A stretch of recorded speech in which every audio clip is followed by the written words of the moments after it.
Some gardens look expensive before you even notice the house, and almost none of it comes down to money. I have designed hundreds of outdoor spaces. The same 10 features show up in every garden that looks like serious money was spent, even when it wasn't.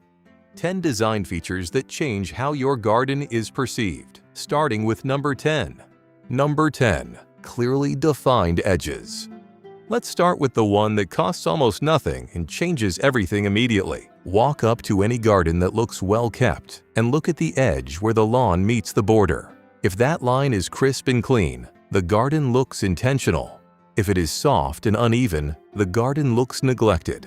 It does not matter how much was spent on the planting behind it. A soft edge undermines all of it. But here is the thing most homeowners never realize. The eye reads edges before it reads anything else. Professional gardeners know this better than anyone. When they arrive at a tired garden, the first thing they reach for is not a new plant. It is an edging tool. I worked on a front garden where the homeowner had spent real money on planting, but the whole space felt off. We did not touch a single plant. We spent one afternoon recutting every edge on the property. She called me the following week and said neighbors had been stopping to comment on the garden. Nothing had changed except the lines. The fix is simple and almost free. A half-moon edging tool used 3 or 4 times a year keeps an entire garden looking finished year-round. No new plants, no budget, just a line.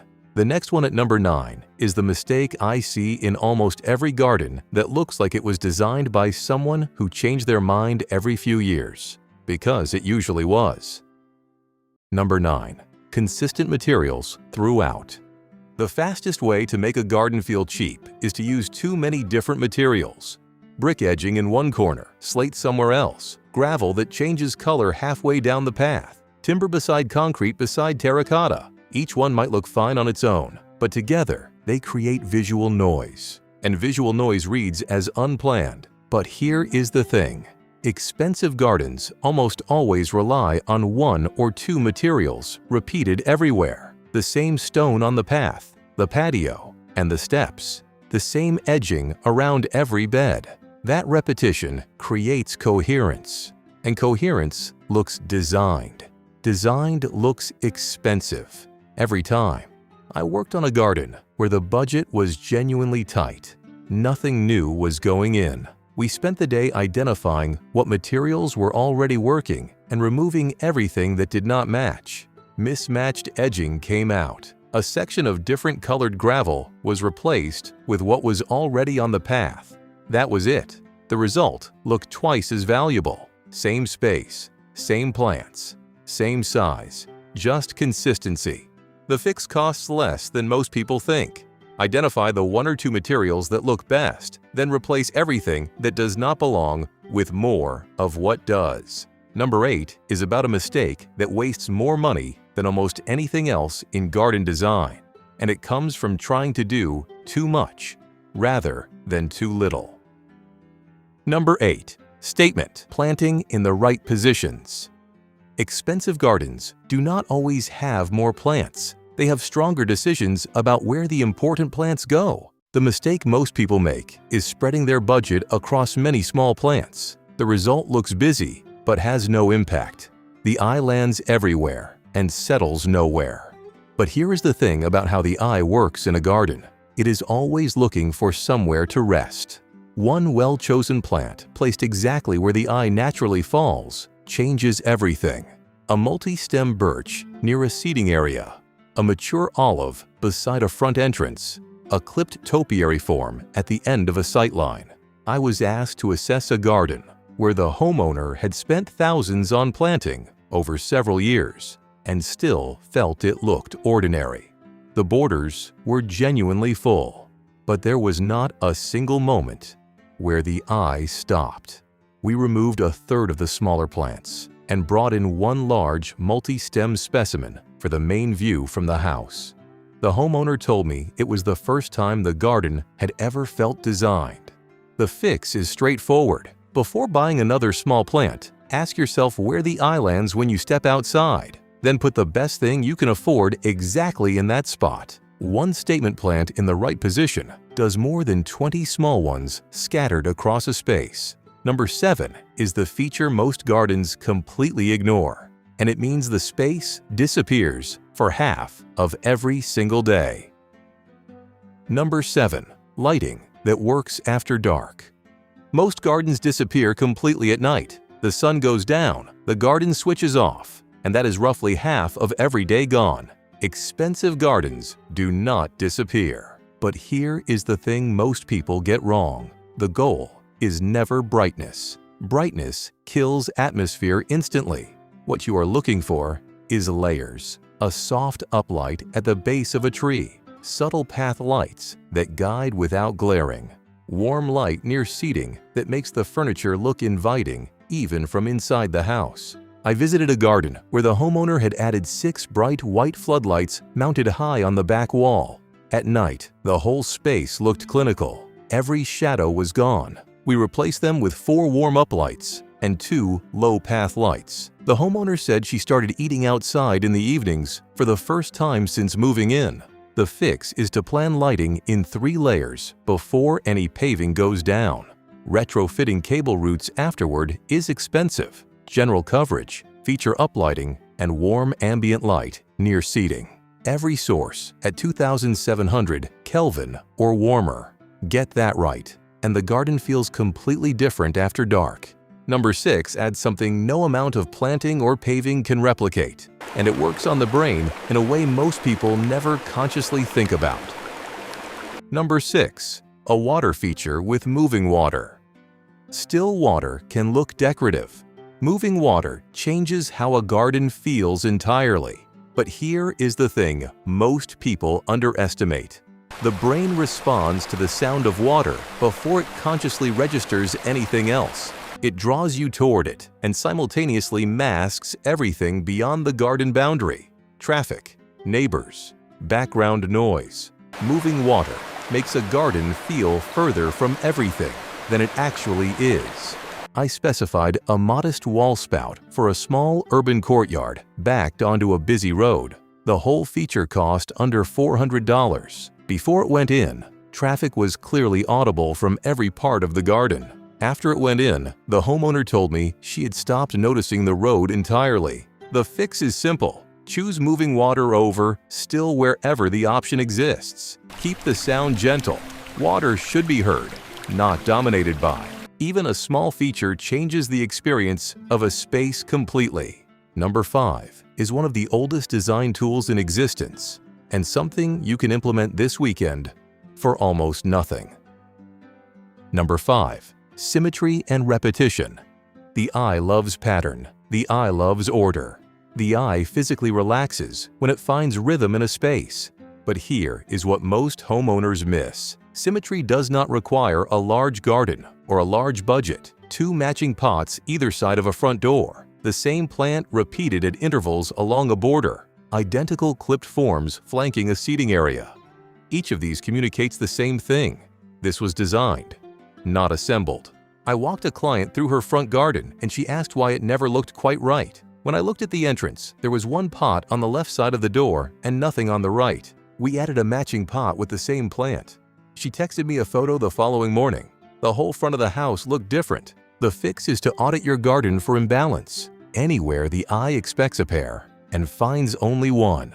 Fix those moments before spending anything else. It is almost always the cheapest and most impactful change you can make. Number 4 is where most people make a mistake that is visible from the moment anyone walks into the garden.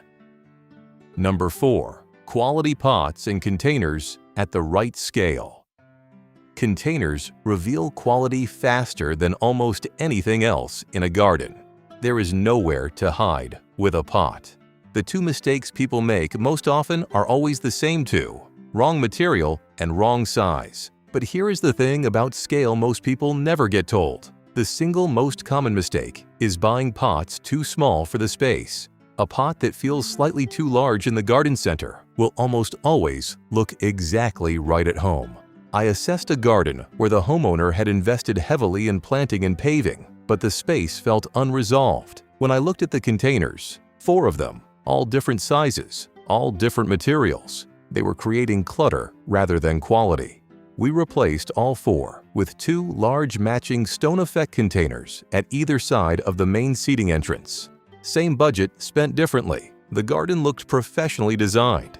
The fix is simple: fewer containers, better quality, larger scale, consistent material. 1 strong architectural plant in a beautiful oversized pot beats 6 varieties in 3 small mismatched ones, always. Number 3 surprises people every time because it goes against the instinct most homeowners have about what makes a garden feel bigger.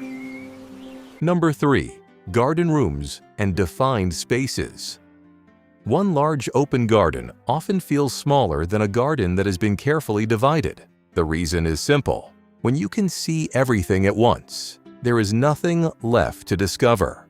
A garden with no mystery feels smaller than its actual size. But here is the thing.